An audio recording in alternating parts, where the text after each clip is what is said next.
नमस्कार दोस्तों, स्वागत है आप सभी को हमारे यानी कि अपने यूट्यूब चैनल रोजगार एजुकेशन पर। मैं सौरभ यादव आज आपके लिए लाए हैं सकर्मक और अकर्मक क्रिया से बहुत ही महत्वपूर्ण चैप्टर। तो अक्सर यहाँ से तो प्रश्न बनते हैं। तो अभी जो फिलहाल यूपी पुलिस का एग्ज़ाम हुआ था, यहाँ से प्रश्न देखा गया जो सकर्मक और अकर्मक क्रिया से प्रश्न आए थे। तो यहाँ से तो 3 से 4 के प्रश्न बनते हैं, यानी कि 3 से 4 नंबर आपका पक्का आज हो जाएंगे इस वीडियो के माध्यम से। तो आप लोग बने रहिएगा, वीडियो को पूरा अंत तक जरूर देखें। अगर वीडियो को अच्छा लगे तो लाइक करें और चैनल को जरूर सब्सक्राइब करें। तो आज हम सकर्मक और अकर्मक क्रिया को ट्रिक के माध्यम से समझेंगे कि सकर्मक और अकर्मक क्रिया होती क्या है, इसे हम कैसे पहचानेंगे कि यह सकर्मक और यह अकर्मक क्रिया है।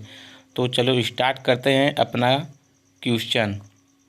तो सकर्मक और अकर्मक क्रिया से पहुंचने से पहले हम देखेंगे क्रिया क्या होती है, क्रिया की परिभाषा क्या होती है। तो हम पहले क्रिया को समझेंगे कि क्रिया क्या होती है। तो क्रिया की परिभाषा देखते हैं, यानी कि जिस शब्द के माध्यम से वाक्य में कार्य के होने या करने का बोध होता है उसे हम क्रिया कहते हैं। तो साथ ही क्रिया किसे कहते हैं, यहाँ से आपका प्रश्न बन सकता है। तो क्रिया उसे कहते हैं यानी कि जिस शब्द के माध्यम से वाक्य में कार्य के होने या करने का बोध होता है उसे हम क्रिया कहते हैं। जैसे एग्जाम्पल देखते हैं कि क्रिया की एग्जाम्पल क्या होती है, यानी कि जैसे राम दौड़ रहा है। तो यानी कि इसका एग्जाम्पल राम दौड़ रहा है। तो आपका जो राम हो गया यह आपका कर्ता है। तो राम दौड़ रहा है, राम दौड़ने का कार्य कर रहा है, तो आपका राम कर्ता है। तो आप लोग समझ गए होंगे क्रिया किसे कहते हैं। तो एक बार फिर से आपको बता देते हैं क्रिया की क्या होती है, क्रिया की परिभाषा किसे कहते हैं। यानी कि जिस शब्द के माध्यम से वाक्य में कार्य के होने के माध्यम यानी कि होने का बाद बोध होता है उसे हम क्रिया कहते हैं। तो आगे चलते हैं, अब आते हैं सकर्मक क्रिया किसे कहते हैं, यानी सकर्मक क्रिया की परिभाषा क्या होती है, इसे हम कैसे पहचानेंगे सकर्मक क्रिया क्या होती है। तो आज हम इसको ट्रिक के माध्यम से देखेंगे। अगर एग्जाम में आ जाएगा तो आप इसे सेकेंडों में हल कर देंगे कि यह सकर्मक क्रिया है या अकर्मक क्रिया है। अगर आपको इसको जानना है तो आपको वीडियो को पूरा जरूर तक देखें। तो चलो स्टार्ट करते हैं, सकर्मक क्रिया क्या होती है, इसकी परिभाषा क्या होती है। तो सकर्मक क्रिया उस प्रकार की क्रिया होती है जिसमें कर्ता द्वारा किया गया कार्य किसी अन्य चीज़ को प्रभावित करता है, तो वहाँ पर आपका सकर्मक क्रिया होती है। तो सकर्मक क्रिया वह क्रिया होती है यानी कि जिसमें कर्ता द्वारा किसी कार्य को प्रभावित करता है, तो वह आपका सकर्मक क्रिया होती है। तो आपको एक और बात बता दें, तो अगर आपको सकर्मक क्रिया की पहचानने का ट्रिक यानी कि इसका ट्रिक क्या है, इसको आगे देखते हैं। इसकी ट्रिक क्या है, इसकी ट्रिक यह है कि अगर किसी वाक्य में आपको कर्ता के साथ साथ क्रिया और कर्म तीनों मिल जाए तो वहाँ पे आपका सकर्मक क्रिया होती है। ये बहुत ही महत्वपूर्ण ट्रिक है। तो अगर आपको सकर्मक क्रिया की पहचानना है तो आप इसे पहचानेंगे, तो आप इसे पहचानेंगे अगर किसी वाक्य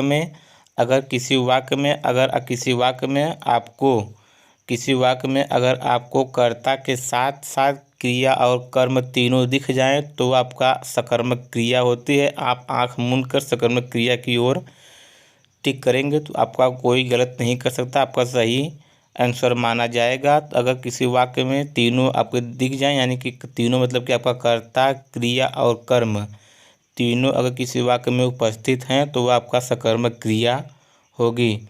इसका कुछ एग्जाम्पल देख लेते हैं। जैसे एग्जाम्पल कि राहुल ने खाना खाया।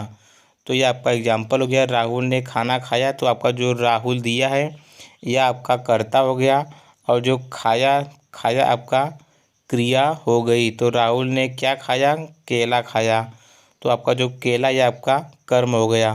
तो इस वाक्य में आपका कर्ता कर्म और क्रिया तीनों दिख गए तो यह आपका सकर्मक क्रिया होगा।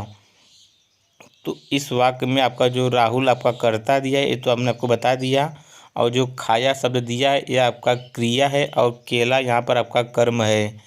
लेकिन यह कौन सी क्रिया है आपको बताना है, कौन सी क्रिया है। तो यह आपका सकर्मक क्रिया होगा, क्योंकि इस वाक्य में आपको कर्ता क्रिया और कर्म तीनों उपस्थित हैं तो यह आपके सकर्मक क्रिया का एग्जाम्पल है।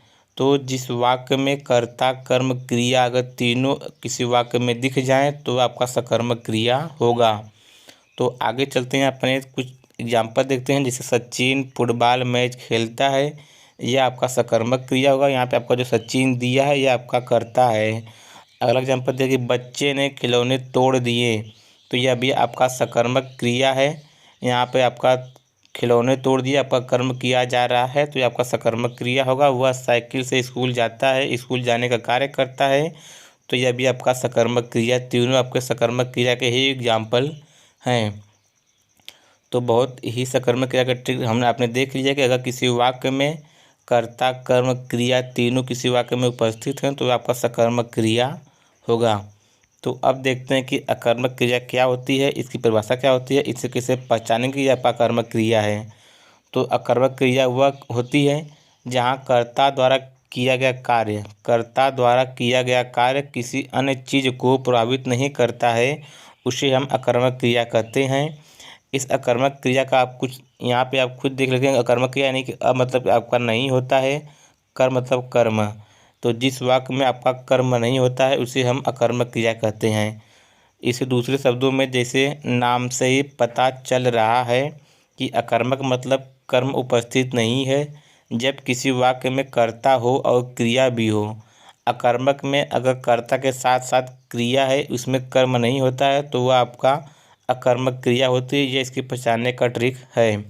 तो इसकी ट्रिक क्या है कि अगर किसी वाक्य में आपको कर्म नहीं दिखे तो वह आपका अकर्मक क्रिया होगा। एग्जाम्पल देखते हैं कि वह बहुत तेज़ दौड़ता है, तो वह बहुत तेज़ दौड़ता है, तो आपका तेज़ दौड़ने का कार्य कर्म हो रहा है, तो आपका कर्म इसमें नहीं है, तो यह आपका अकर्मक क्रिया होगी। तो इसमें आपका कर्म का प्रयोग नहीं किया गया, यानी कि जिस वाक्य में कर्म ना दिखे वह आपका कर्मक क्रिया होता है। जैसे रमेश पढ़ता है, तो रमेश पढ़ता है, तो आपका यहाँ पे क्रिया है, आपका कर्म का बात नहीं किया गया, यानी कि आपका जो रमेश दिया है यह आपके कर्ता की बात है। तो इसमें आपका कर्म नहीं दिया है, तो यह आपका अकर्मक क्रिया होगा। अगला, आकाश दिन भर खेलता है, आकाश दिन भर खेलता है, इसमें आपका कर्म की बात नहीं की गई है, तो यह आपका अकर्मक क्रिया का ही एक एग्जाम्पल है। तो ये आपके जो चारों दिए हैं ये चारों आपके अकर्मक क्रिया के ही एग्जाम्पल हैं।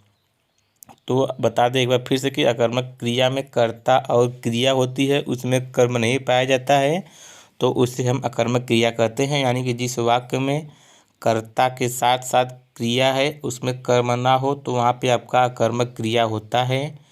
आगे देखते हैं कि इसके कुछ अंतर देख लेते हैं कि इसमें अंतर कैसे पहचाने कि यह सकर्मक या कर्मक क्रिया है। तो सकर्मक क्रिया में आप में कर्ता क्रिया और कर्म तीनों उपस्थित होते हैं। तो साथ ही बता दें आपको कि सबक सकर्मक क्रिया में कर्ता क्रिया और कर्म तीनों उपस्थित होते हैं, और अकर्मक क्रिया में आपके कर्ता के साथ बस क्रिया ही उपस्थित होता है, इसमें कर्म का प्रयोग नहीं किया जाता है। तो यह आपका अकर्मक क्रिया का पहचानने का ट्रिक है। तो हम कुछ एग्जाम्पल देख लेते हैं, यानी कुछ क्वेश्चन देख लेते हैं जो 5 क्वेश्चन है। तो आपको इस 5 क्वेश्चन में बहुत ही महत्वपूर्ण साबित होगा। तो इस 5 क्वेश्चन से आप पूरे सकर्मक कर्मक क्रिया को पहचान जाएंगे। तो क्या दिया है कि किस वाक्य में सकर्मक क्रिया का प्रयोग हुआ है। तो साथ ही बताना है कि इस 4 वाक्य में से कौन से वाक्य में सकर्मक क्रिया का प्रयोग किया गया है। तो कौन सा वह वाक्य सही है कि इसमें आपका सकर्मक क्रिया का प्रयोग किया गया है। तो क्या सिपाही दौड़ता है, यह तो आपका दौड़ता है, यह आपका अकर्मक क्रिया है क्योंकि इसमें कर्म का प्रयोग नहीं किया गया है। सिपाही सोता है, यह भी आपका अकर्मक क्रिया है, इसमें कर्म का प्रयोग नहीं हुआ है। सिपाही लड़ता है, यह भी आपका अकर्मक क्रिया ही है। तो आपका जो शेष बचा है सी वाला, यानी कि सिपाही चोर को पकड़ता है, यह आपका सकर्मक क्रिया है। तो सिपाही चोर को पकड़ने का कार्य कर रहा है, तो यहाँ पे आपका सकर्मक क्रिया होगा। तो इस वाक्य में आपका सिपाही कर्ता चोर कर्म और पकड़ना क्रिया तीनों वाक्य मिल गए हैं, तो आपका सकर्मक क्रिया का एग्जाम्पल है। तो आगे चलते हैं कि ईश्वर की कृपा से बहरा सुनता है, वह गूंगा बोलता है, निम्नलिखित में से सुनता व बोलना कौन सी क्रिया है। तो आपको कौन सा क्या आपका कर्मक क्रिया होगा, सकर्मक या प्रेरणार्थक या पूर्वकालिक। तो आपका प्रेरणार्थक क्रिया तो होगा नहीं, पूर्वकालिक क्रिया नहीं होगा, तो आपको बताना है कि क्या कर्मक या सकर्मक क्रिया है। तो आपका जो बहरा और जो आपका सुनता और बोलता है, यह आपके दोनों सकर्मक क्रिया के एग्जाम्पल हैं। तो आपका दूसरे का भी सकर्मक क्रिया इज सही आंसर है।